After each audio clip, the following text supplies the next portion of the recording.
ನಮಗೋಸ್ಕರ ಶಿಲುಬೆಯ ಮೇಲೆ ಸಾಯಬೇಕಾದಂತಹ ಅಭಿಷೇಕವನ್ನ ತಂದೆ ದೇವರು ಯಾರಿಗೆ ಮಾಡಿದ್ರು? ಯೇಸು ಕ್ರಿಸ್ತನಿಗೆ ಮಾಡಿದ್ರು ಅಲ್ವಾ?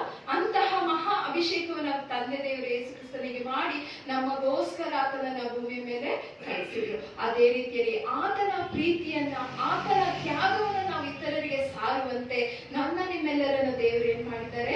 ಅಭಿಷೇಕಿಸಿದ್ದಾರೆ, ಆಶೀರ್ವಾದ ಮಾಡಿದ್ದಾರೆ. ಆದ್ರಿಂದಲೇ ನಾವು ಆತನ ವಾಕ್ಯ ಕೇಳಲಿಕ್ಕೆ ಮುಂಜಾನೆ ಆತನ ಪಾದದಾರಿದಲ್ಲಿ ನಾವು ಬಂದು ಕುಳಿತಿದ್ದೇವೆ ಅಲ್ವಾ? ಆತನ ಅಭಿಷಿಕ್ತ ಜನಾಂಗದವರು ನಾವು, ಆತನು ಆರಿಸಿಕೊಂಡಂತಹ ಜನಾಂಗದವರು ನಾವು. ಎಷ್ಟು ಹೆಮ್ಮೆ ಅಲ್ವಾ ನಮ್ಮೆಲ್ಲರಿಗೂ? ಯೇಸು ಕ್ರಿಸ್ತನು ನಮಗೋಸ್ಕರ ಮಾಡಿದಂತಹ ಅಭಿಷೇಕ ಏನು ಅಂದ್ರೆ, ನಮ್ಮೆಲ್ಲರಿಗೂ ಕೊಟ್ಟಂತಹ ಒಂದು ದೊಡ್ಡ ಜವಾಬ್ದಾರಿ ಅದೇನಂದ್ರೆ, ನೀನು ಲೋಕದ ಕಟ್ಟ ಕಡೆಯವರೆಗೂ ಏನ್ ಮಾಡ್ಬೇಕಂತೆ? ನೀನು ಹೋಗಿ ಸುವಾರ್ತೆ ಸಾರಬೇಕು. ಆ ಸುವಾರ್ತೆ ಬರೀ ಕೇವಲ ಯಾಜಕರಿಗೆ ಅಥವಾ ಸುವಾರ್ತೆ ಸಾರಬೇಕು ಅಂತ ಕೇವಲ ತನ್ನ ಶಿಷ್ಯರಿಗೆ ಮಾತ್ರ ಯೇಸು ಕ್ರಿಸ್ತನು ಹೇಳಿದ್ರ? ಯಾರಿಗೆ ಹೇಳಿದ್ರು? ಇಲ್ಲಿ ಕೂತಿರುವಂತ ನಿಮ್ಮೆಲ್ಲರಿಗೂ ಯೇಸು ಕ್ರಿಸ್ತನು ಹೇಳಿದ್ದಾನೆ ಅಲ್ಲ, ನೀವು ಲೋಕದ ಕಟ್ಟ ಕಡೆಯವರೆಗೂ ಹೋಗಿ ಏನ್ ಮಾಡ್ಬೇಕಂತೆ? ಸುವಾರ್ತೆ ಸಾರಬೇಕು. ಬೆಳೆಯು ಬಹಳ ಅಲ್ಲ, ಕೆಲಸಗಾರರು ಕಡಿಮೆ ಅಂತೆ. ಬೆಳೆಯು ಬಹಳವಾಗಿದೆ, ಕೆಲಸಗಾರರು ಕಡಿಮೆ ಅಂತ ಯೇಸು ಕ್ರಿಸ್ತನು ಎಚ್ಚರಿಸುವುದನ್ನು ನಾವು ನೋಡ್ತೇವೆ.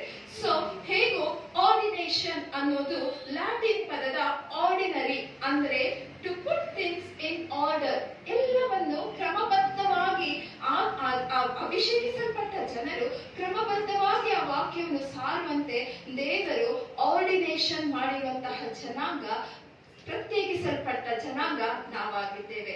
ಎಲ್ಲಾ ಸಭೆಯಲ್ಲೂ ಯಾಜಕರು ಇರ್ತಾರೆ, ವಾಕ್ಯಗಳನ್ನ ಸಾರ್ತಾರೆ, ನಮಗೋಸ್ಕರ ಬೋಧಿಸ್ತಾರೆ, ನಮಗೋಸ್ಕರ ಪ್ರಾರ್ಥನೆ ಮಾಡ್ತಾರೆ, ಚಿಂತೆ ಮಾಡ್ತಾರೆ ಅಲ್ವಾ? ಯಾಜಕ ವೃತ್ತಿ ಅನ್ನೋದು ನಾವು ನೀವು ಮಾಡುವಂತ ನಾರ್ಮಲ್ ಕೆಲಸ ತರ ಇದೆಯಾ? ನಮ್ಗಂದ್ರೆ ಟೈಮಿಂಗ್ಸ್ ಮಾರ್ನಿಂಗ್ 9 o'clock ಇಂದ ಈವ್ನಿಂಗ್ 6 o'clock, ಅಥವಾ ಶಿಫ್ಟ್ ವೈಸ್ ಇರುತ್ತೆ. 10 o'clock ಇಂದ ನೆಕ್ಸ್ಟ್ ಮಾರ್ನಿಂಗ್ 6 ವರೆಗೂ ಈವ್ನಿಂಗ್ ನೈಟ್ ಶಿಫ್ಟ್ ಮಾಡೋದಾದ್ರೆ ಈ ರೀತಿ ಒಂದು ಸಮಯ ನಿರ್ಬಂಧ ಇರ್ತದೆ. ಆದರೆ ಯಾಜಕರಿಗೆ ಒಂದು ಪರ್ಟಿಕ್ಯುಲರ್ ಸಮಯ ಇದೆಯಾ? ನೀವು ಮಧ್ಯರಾತ್ರಿ ಫೋನ್ ಮಾಡ್ಬಿಟ್ಟು ಅಯ್ಯ ಈ ರೀತಿ ಆಗಿದೆ ಅಂದ್ರೆ ಕೂಡ ಅವ್ರು ಏನ್ ಮಾಡ್ಬೇಕಲ್ಲಿ? ಫೋನ್ ರಿಸೀವ್ ಮಾಡಿ ನಿಮಗೋಸ್ಕರ ಪ್ರಾರ್ಥನೆ ಮಾಡ್ಬೇಕು. ಅಂತಹ ದೊಡ್ಡ ಪದವಿಯನ್ನ ದೇವರು ಯಾಜಕರಿಗೆ ಏನ್ ಮಾಡಿದ್ದಾರೆ? ಕೊಟ್ಟಿದ್ದಾರೆ. ಯಾಜಕರು ನಮಗೋಸ್ಕರ ಯಾಕೆ ಇಟ್ಟಿದ್ದಾರೆ ಅಂದ್ರೆ, ನಾವು ಮಾಡುವಂತಹ ಎಲ್ಲಾ ಕೆಲಸ ಕಾರ್ಯಗಳಲ್ಲಿ ದೇವರು ನಮಗೋಸ್ಕರ ಪ್ರಾರ್ಥನೆ ಮಾಡುವಂತೆ, ದೇವರೊಟ್ಟಿಗೆ ಮಧ್ಯಸ್ಥಿಕೆ ವಹಿಸುವಂತೆ ಯಾಜಕರನ್ನ ದೇವರು ಇಲ್ಲಿ ಇಟ್ಟಿದ್ದಾರೆ. ಯಾಜಕರ ಕೆಲಸ, ಮುಖ್ಯ ಕೆಲಸ ಏನು? ನಿಮಗೋಸ್ಕರ ಪ್ರಾರ್ಥನೆ ಮಾಡೋದು, ನಿಮಗೋಸ್ಕರ ಚಿಂತೆ ಮಾಡೋದು, ನಮ್ಮ ಫ್ಯಾಮಿಲಿ ಎಲ್ಲಾ ಫ್ಯಾಮಿಲೀಸ್ಗೋಸ್ಕರ ಕೌನ್ಸಿಲಿಂಗ್ ಮಾಡಿ ನಮ್ಮ ಫ್ಯಾಮಿಲೀಸ್ಗೆ ಯಾವ ರೀತಿಯಾದಂತ ಆತ್ಮಿಕ ಆಹಾರ ಕೊಡ್ಬೇಕು, ಆ ರೀತಿ ಮೆಸೇಜಸ್ ನ ಪ್ರಿಪೇರ್ ಮಾಡ್ಕೊಂಡು ಆ ಮೆಸೇಜಸ್ ನ ಎಲ್ಲರಿಗೂ ತಲುಪಿಸುವಂತಹ ಮುಖ್ಯ ಕೆಲಸ ಯಾಜಕರ ಕೆಲಸ ಆಗಿದೆ ಅಲ್ವಾ? ಬರೀ ಅವರೇನು ಸಂಡೇ ಬಂದು ಕೆಲಸ ಮಾಡ್ಬಿಟ್ಟು ಹೋಗ್ತಾರೆ. ಯಾಜಕರು ಅಂದ್ರೆ ಬರೀ ಸಂಡೇ ಮೆಸೇಜ್ ಪ್ರಿಪೇರ್ ಮಾಡಿ ಹೋಗ್ತಾರೆ ಅಂತನಾ? ಇಲ್ಲ. Every day, every hour, every minutes they have to think about the church ಅಲ್ಲ?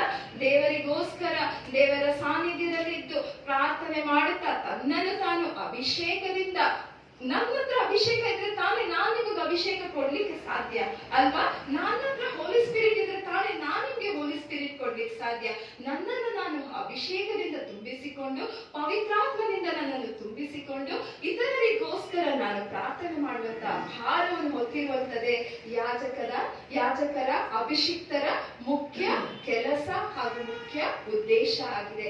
ಯಾಜಕರನ್ನು ಇಂತಹ ಮಹಾನ್ ಸೇವೆಗೆ ದೇವರು ಕರೆದು ಅಭಿಷೇಕಿಸಲ್ಪಟ್ಟಿರುವುದನ್ನು ನಾವು ನೋಡ್ತೇವೆ. ಅಭಿಷಿಕ್ತರಿಗೆ ಕೊಟ್ಟಿರುವಂತಹ ಜವಾಬ್ದಾರಿ ಅದು ಏನು ಈಸಿ ಟಾಸ್ಕ್ ಅಲ್ವಾ? ಅದು ದೊಡ್ಡ ಡಿಫಿಕಲ್ಟ್ ಟಾಸ್ಕ್. ನಾವೀಗ ತಾನೇ ಓದಿ ಕೇಳಿದಂತೆ ಹಳೆ ಒಡಂಬಡಿಕೆಯಲ್ಲಿ ಯಾರಿದ್ರು ಅಲ್ಲಿ? ಫಸ್ಟ್ ಸೌಲ ಇದ್ದ. ಸೌಲ ಯಾರ ಹತ್ರ ಮಾತಾಡ್ತಾ ಇದ್ದ? ಸೌಲನು ಯಾರಿಗೆ ನೀನು ಯಾರ ಬಗ್ಗೆ ಮಾತಾಡಿದ್ದು ಸೌಲ? ಇಲ್ಲಿ 1ನೇ ಸಮುವೇಲ 22ನೇ ಅಧ್ಯಾಯ 12ನೇ ವಚನ ನೋಡಿ. ಅಹೀಟೋಬನ ಹತ್ರ ಮಾತಾಡಿದ ಯಾರು? ಸೌಲ. ಏನಂತ ಮಾತಾಡ್ದ?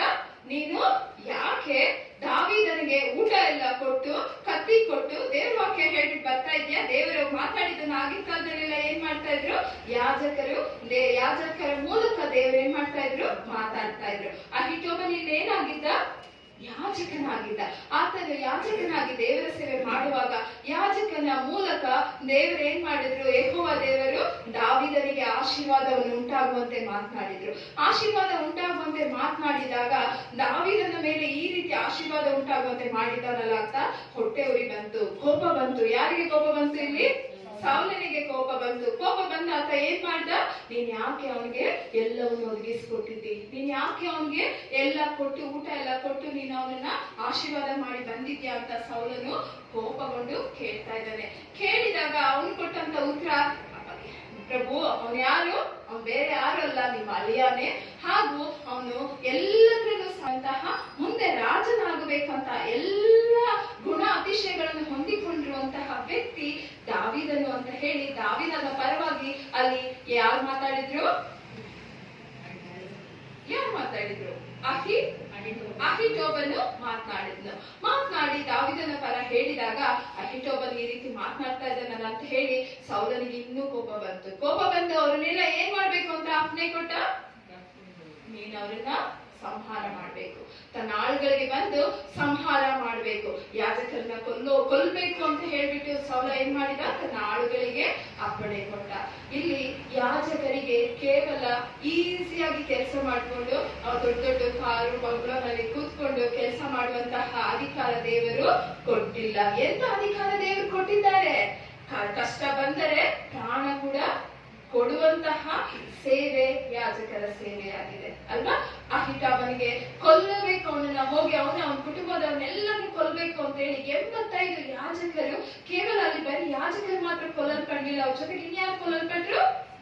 ಅವರ ಮಕ್ಕಳು, ಅವರ ಕುಟುಂಬ, ಅವರಿಗೆ ಸೇರಿದ್ದೆಲ್ಲವೂ, ಧನ ಸಂಪತ್ತೆಲ್ಲವನ್ನು ನಾಶ ಮಾಡಿದ್ರು ಅಂತ ನಾವು ಓದ್ತೇವೆ ಅಲ್ವಾ? ಅವ್ರಿಗೆ ಸೇರಿದೆಲ್ಲವನ್ನು ನಾಶ ಮಾಡಿದರು.